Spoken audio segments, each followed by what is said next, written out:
Hello everyone, my name is Garvin and I read things and ramble about them on the internet for your entertainment.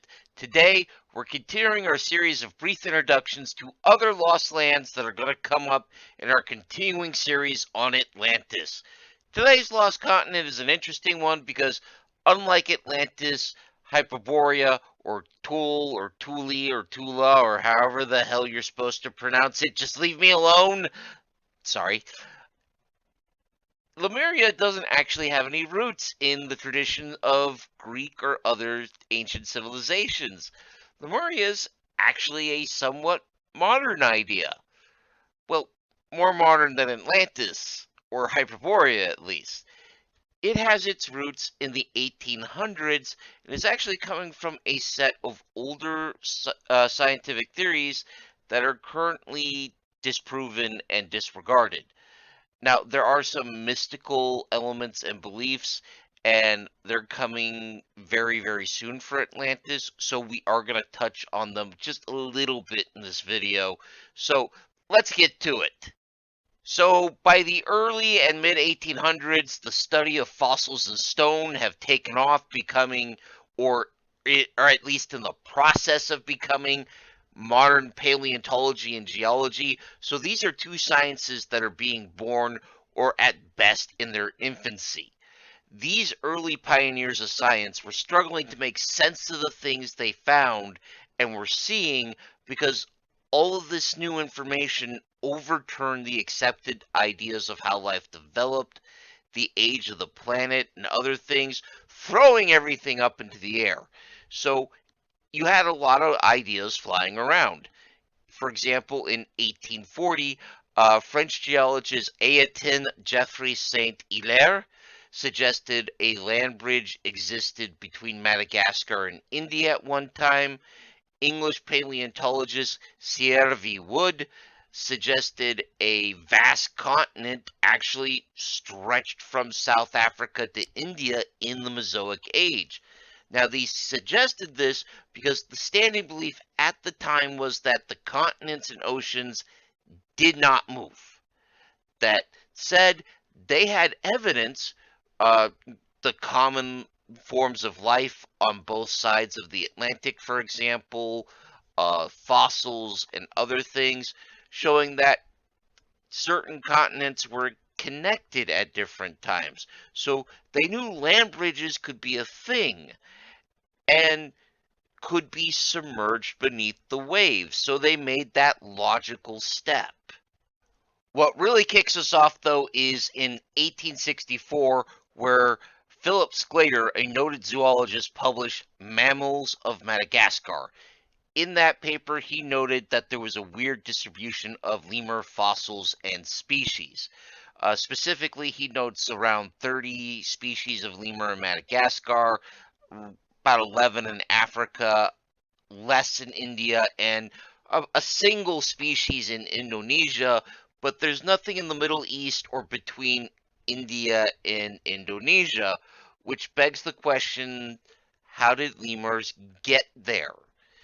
His suggestion was a vast land bridge that stretched from South Africa and Madagascar to India in the north, and then eastward to Indonesia or Australia in some models, and he dubbed it Lemuria, based on lemurs.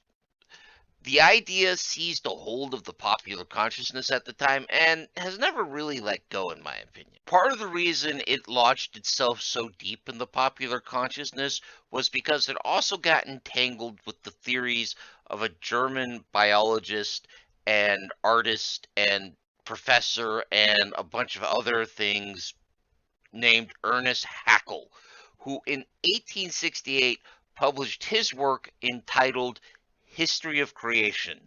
So already we know he's super humble. Now, Haeckel disagreed with Darwin in the details of how evolution worked.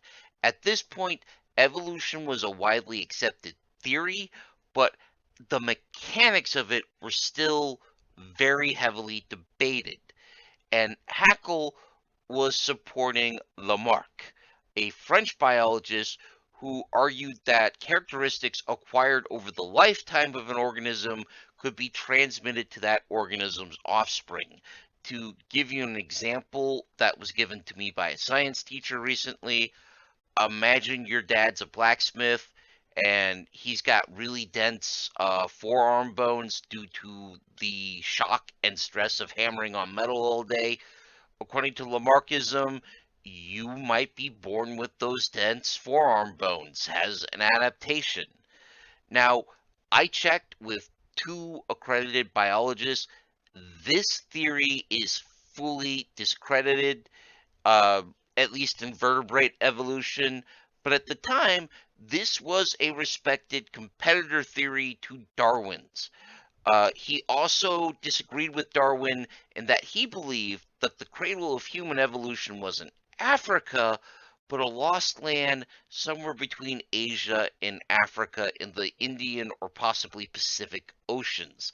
The English version of his work would label the island Paradise, but most people just wrapped it up with Lemuria. Now, at the time, there weren't a lot of human fossils or early human fossils available for study, so human evolution was widely unknown. So this was considered entirely scientifically possible, and this became wildly popular. And these two theories wrapped around each other in the public consciousness and kind of exploded. Now, dear viewers, being astute people yourselves, I'm pretty sure you realize that these works came out not that long before Mr. Donnelly's work, Atlantis, the Antediluvian World, that we covered earlier.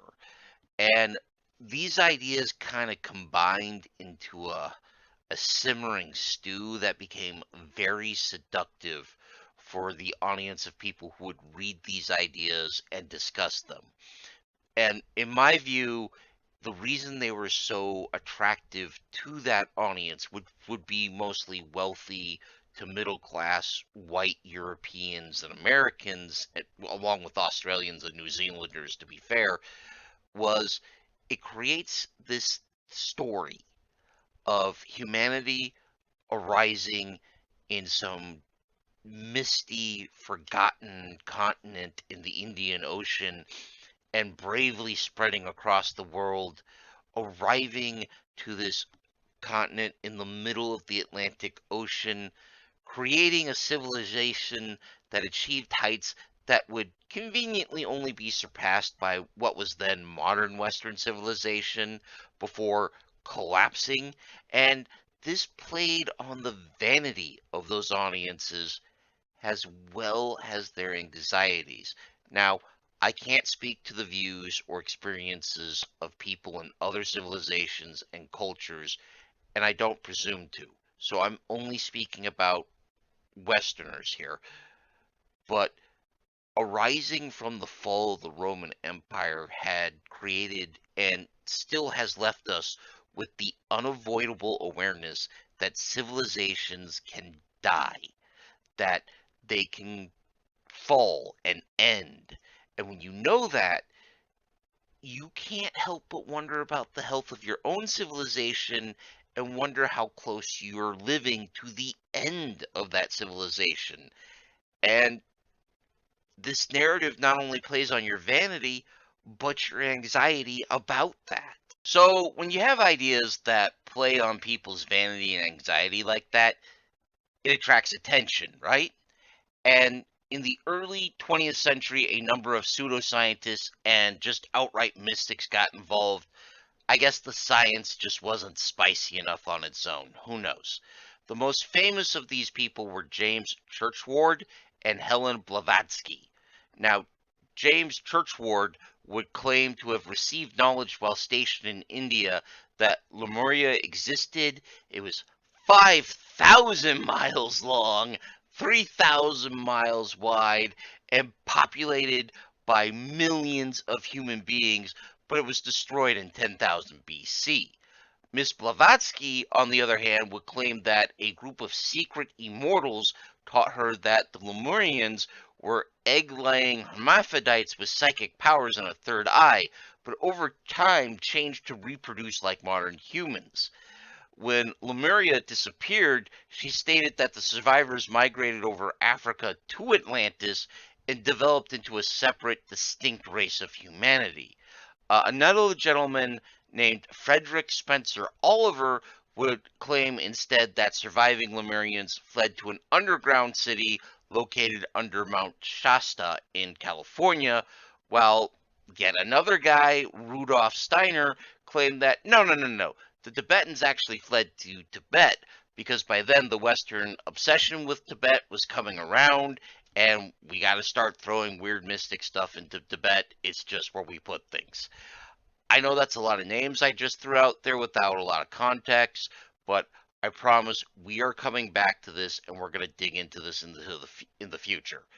If there's anything you're specifically interested in, please leave a note in the comments for me. Just be aware I am not a believer in any of this. So any future videos I do on these ideas will be me engaging with this as if it was fiction because I will be engaging with it as a non-believer. Thank you.